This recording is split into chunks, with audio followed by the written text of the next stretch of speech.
Généralement, lorsqu'on parle des deux alliances, de l'ancienne et de la nouvelle alliance, il y a deux mouvements de pensée. Le premier consiste à dire que l'ancienne alliance, c'est l'Ancien Testament, et la nouvelle alliance, c'est le Nouveau Testament. Et le deuxième nous dit que l'ancienne alliance, ce sont les 10 commandements, et la nouvelle alliance, c'est la grâce. Mais qu'en est-il réellement? Allons dans Galates 4, verset 22. Ici, Paul nous dit « Car il est écrit qu'Abraham eut deux fils, l'un de la femme esclave et l'autre de la femme libre. » Et on nous dit que le fils de la femme esclave est né selon la chair et que le fils de la femme libre est né selon la promesse. Et ensuite, Paul de dire que ces choses sont allégoriques, dans le sens où ces deux femmes sont deux alliances. La première femme représente l'ancienne alliance, c'est-à-dire le mont Sinaï. Et la deuxième femme représente la nouvelle alliance, c'est-à-dire le sacrifice de Christ ou la nouvelle Jérusalem. Et Paul de dire ensuite que nous sommes comme Isaac, c'est-à-dire des fils de la promesse. Donc ici, on a un premier point. L'ancienne et la nouvelle alliance, par rapport à ce que Paul nous dit, n'est pas une question de temporalité. Car en effet, on voit que, à l'époque d'Abraham, les deux femmes typifiaient les deux alliances. Mais à ce moment, allons dans l'histoire d'Abraham pour bien comprendre ce que signifie l'ancienne et la nouvelle alliance. Pour rappel, l'histoire d'Abraham, Dieu avait fait la promesse à Abraham de lui donner un fils qui serait l'héritier d'une grande nation.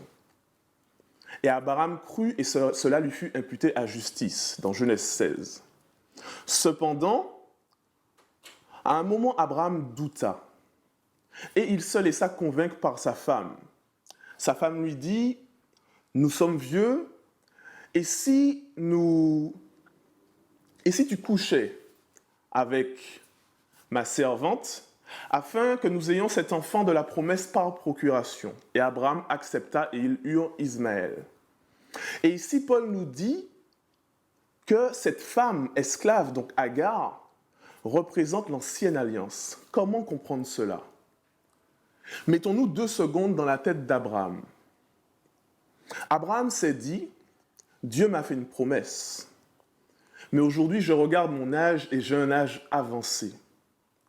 Comment, dans la promesse que Dieu m'a donnée, je pourrais aider Dieu à accomplir cette promesse?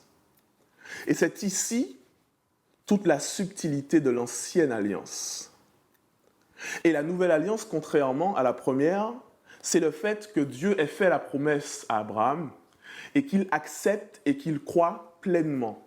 Donc malgré son âge, à l'âge de 99 ans, il a cru que Dieu pouvait lui donner, malgré la stérilité de Sarai, un enfant. Donc ici, on a 2 choses. L'ancienne alliance qui signifie le fait que Abraham, n'ait pas cru en la promesse et ait voulu avoir une part active, donner ses propres œuvres, ses propres fruits à la promesse de Dieu. Et dans l'autre, on a la nouvelle alliance où Abraham crut complètement.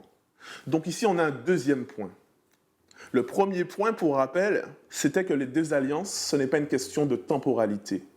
Et le deuxième point, c'est que les deux alliances, c'est une question de condition de cœur.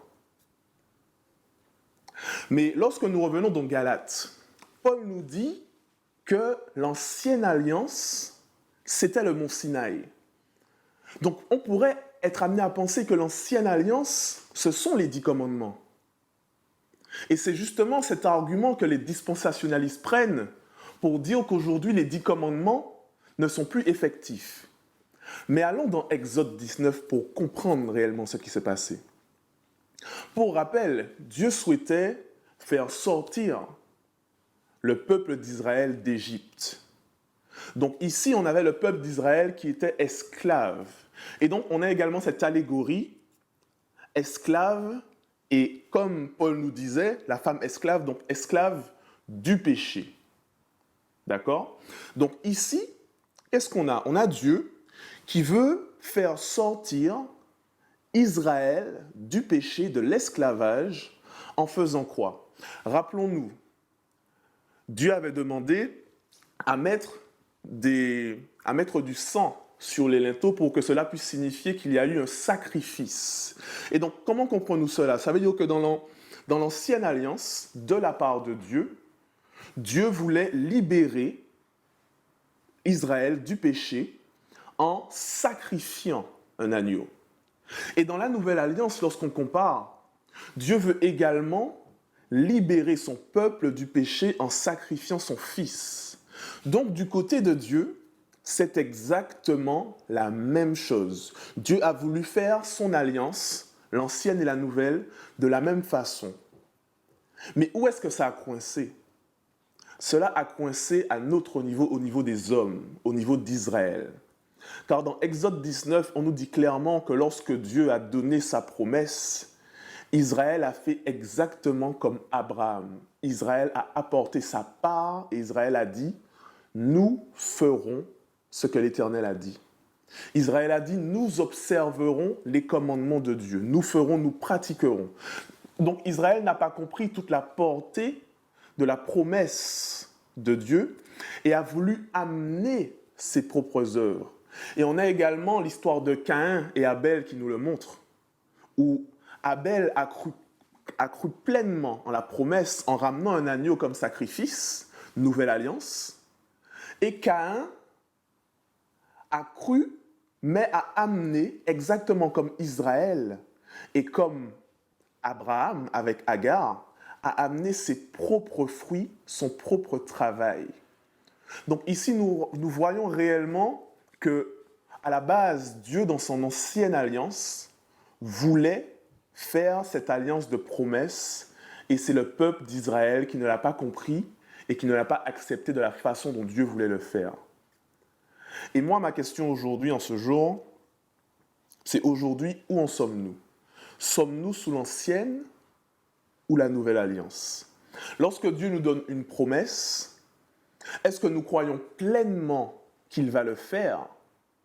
Ou est-ce que nous voulons amener notre part et dire à Dieu, très bien, tu as fait ta promesse, maintenant je vais t'aider à accomplir cette promesse?